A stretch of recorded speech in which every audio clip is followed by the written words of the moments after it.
तहरा पखिस बड़ी बरता घरे अइला ना जीव तबे जरता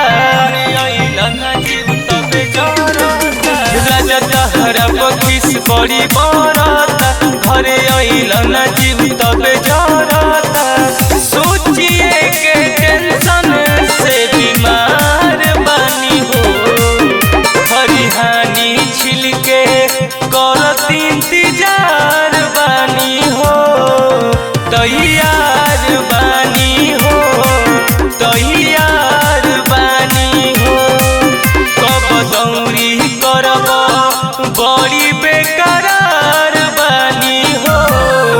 तैयार बानी हो तैयार बानी हो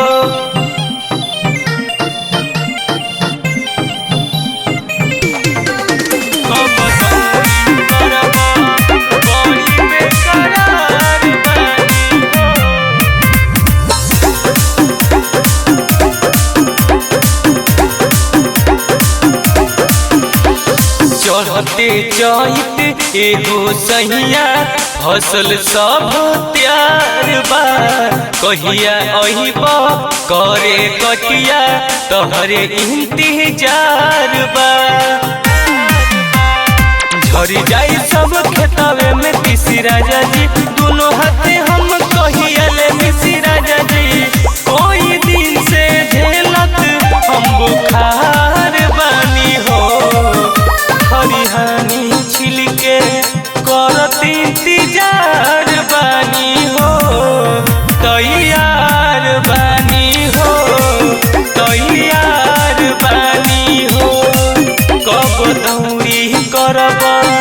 बड़ी बेकरार बानी हो तैयार बानी हो तैयार बानी हो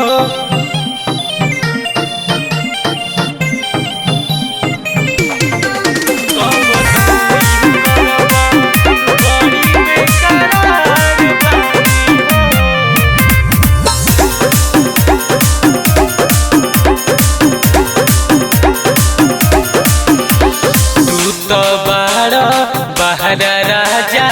तहरा ना बुझात बा झड़ जाई सब तेलहन छतिए पर हाथ बा तेरा मंटुआ के कुछ ना बुझाला राजा जी मजबूरी भौ जाई के ना बुझे राजा जी नरेंद्र लालू हम लाचार बानी हो हरिहानी छिलके करत इंतजार बानी हो तैयार बानी हो तैयार बानी हो कब दौरी करब बड़ी बेकार